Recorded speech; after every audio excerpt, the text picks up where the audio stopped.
St. Jerome and the Lion, retold by Margaret Hodges, illustrated by Barry Moser.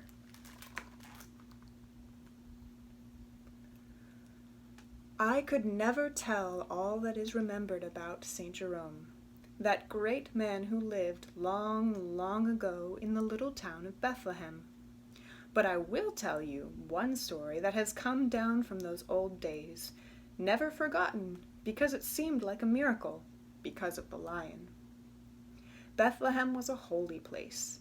King David had lived there, and there the infant Jesus had been born. Jerome built a monastery on the hill where the town stood.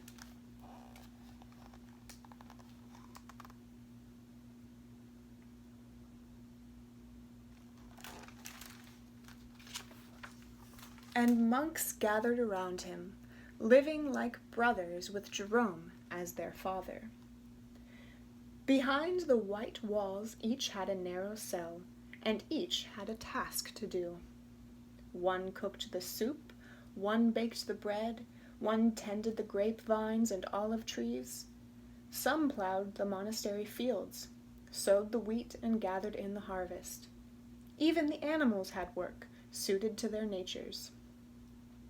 The dog was ready to bark and growl if strangers came to the gate. The hens laid eggs.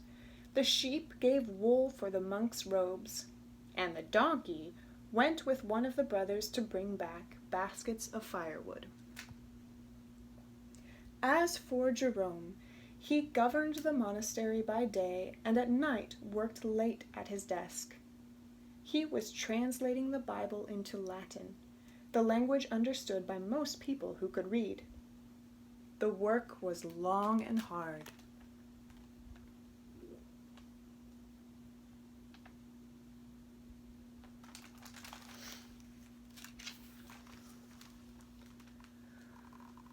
Always at Jerome's side was the faithful dog, following him about or lying at his feet in the long hours of the night.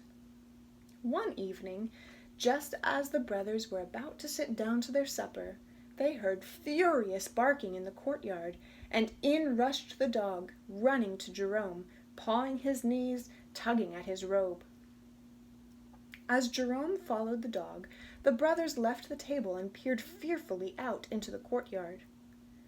Through the open gateway came a great lion. He opened his mouth and roared.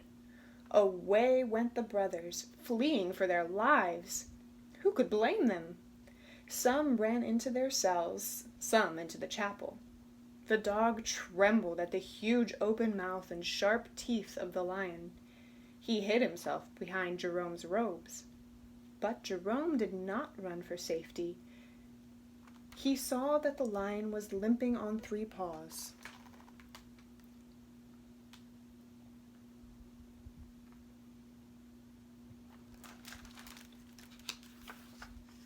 And holding up the 4th paw as if in pain. The blessed Jerome went to meet him as one goes to greet a guest. The lion could not speak, since it was not his nature, but he came forward and showed Jerome his wounded paw. It was full of thorns and was swollen and feverish. Jerome called the brothers to come with warm water and clean cloths and healing herbs. Then he pulled out the thorns, while the lion looked gratefully into his face and tried not to howl. When the paw healed, the lion became gentle as a lamb. The brothers gave him a cell, its floor covered with clean straw, and fed him their own food as if he were a brother. His coat grew thick and glossy. When the monks said their prayers, he listened for Jerome's voice, and he followed as Jerome went about his daily tasks.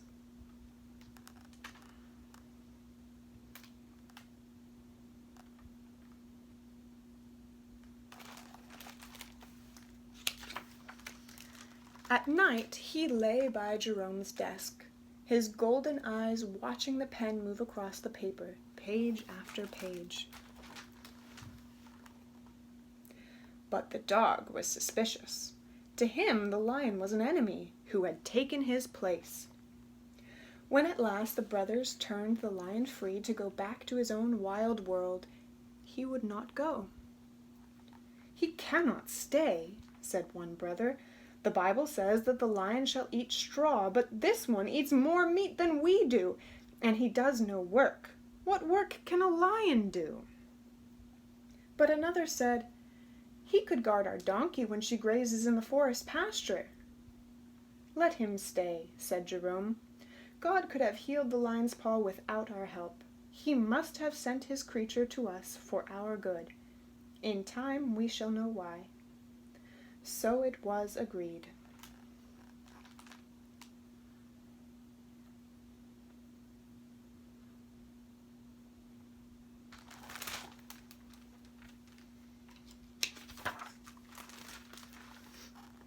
The lion learned to take the donkey to pasture and to watch over her until evening, when he saw her safely home. Only the dog was discontented, and few visitors came to the gates since word had got about that the brothers kept a lion. Then, one hot day, while the donkey was at pasture, the lion fell asleep, tired out with too many late-night vigils in Jerome's study. And while he slept, the donkey wandered away down the monastery path to the main road, where travelers passed by. It happened that merchants, men from the east, were taking camels along the road, loaded with carpets and spices to trade in Egypt. The merchants wanted a donkey to lead their camels, as was the custom, but they had none. When they saw the monastery donkey, unguarded, they took her away with them. In a word, they stole her.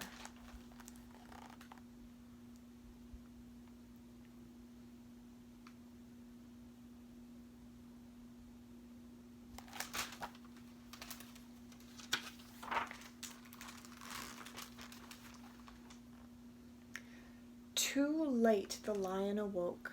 In vain he searched the forest pasture. The donkey was nowhere to be seen. Night fell, and still the lion stalked the fields and forests in deep distress, seeking the lost donkey. At last he gave up hope. He returned to the monastery and lay down at the gate, too sad and ashamed to go in for his supper. The brothers found him there without the donkey and thought the worst. "Our food is not enough for you," said one young monk, who was always hungry himself. "You have killed our donkey. Go, finish her off, but never come here again." Jerome sent some of the brothers with lamps to look for the donkey, alive or dead, but they found nothing. When they brought home this news, Jerome spoke.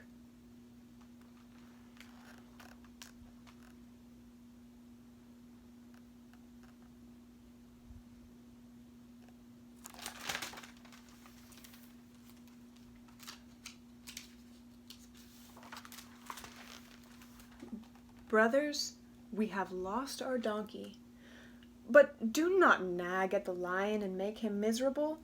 He is sorry enough. Let him stay. Feed him as before, only he must work. And since we have no donkey, the lion can take her place. Make a harness for him to wear and let him do the donkey's work. He will bring home our firewood." The brothers agreed that this was only fair. So it was done.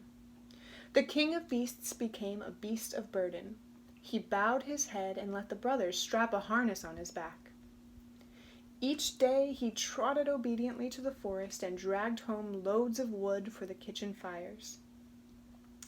But his heart was sore. His coat grew thin and dull. He did not enter Jerome's study.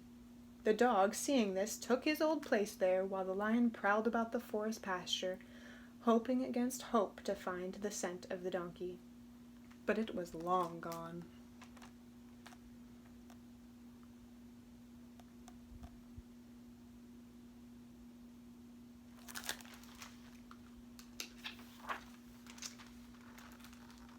Summer passed and winter came. Late one day, his work done, the lion returned to the pasture. Up and down, here and there he ran, seeking some clue to the donkey's fate. Why he went at that time, I do not know. What inspired him can only be guessed. At last, weary but too anxious to give up, the lion climbed a little hill from which he could see along the highway. Far in the distance he saw merchants and a long line of camels loaded with goods. A donkey led this caravan by a halter tied to the first camel. The lion leaped into the road. He ran to meet them. He had found his donkey. And never was there heard such a roar as he raced toward her. The merchants left their camels and scrambled to hide in the hedges and hollows.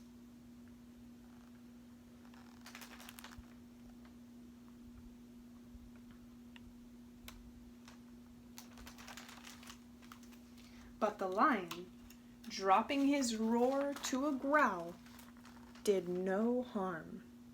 He herded the animals to the monastery gate, where the noise made the brothers look out. They were amazed to see their donkey leading the camels with the lion bringing up the rear, and they ran to tell Jerome. "Open the gate," he said. "Relieve our guests of their burdens. Feed them and wash their feet, our donkey and the camels too. Then let us prepare a meal for other guests who will soon arrive hungry. We must be ready to welcome them." The lion ran from one brother to another, lying flat at the feet of each one and trying to wag his tail like a dog, as if to say, "Forgive me for falling asleep on guard. I did not eat the donkey, but I forgive you for suspecting me." "God has taught us a lesson," said Jerome.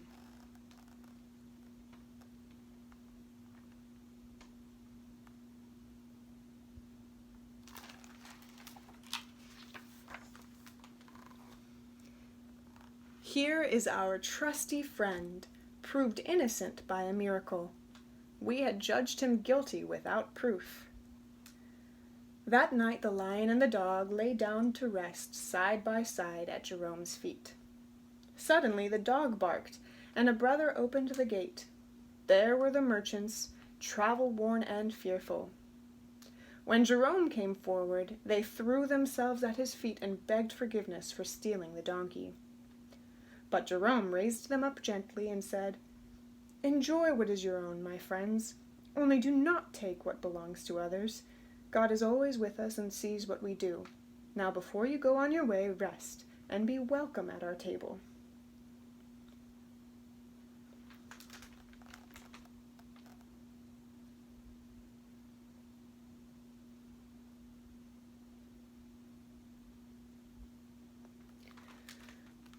The merchants answered, "Father, accept half the oil that our camels have brought from Egypt, for all these things must have happened so that we can fill the needs of your monastery." "Not so," Jerome replied. "That would be a hardship for you. We are more blessed by giving than by taking." "Do as we ask," the merchants begged. "We and our children's children will come to Bethlehem each year with a gift of oil to light your lamps, so that all will remember this good day." They would not sit down to supper until Jerome had granted their wish. When they had eaten, he blessed them and their camels, and they went on their way, rejoicing, to their own country. Almost 2,000 years have passed since then. Jerome is Saint Jerome, famous for the Bible that he translated into Latin so long ago in Bethlehem. And wherever his story is told, or his picture painted, the lion is with him, as he always wanted to be.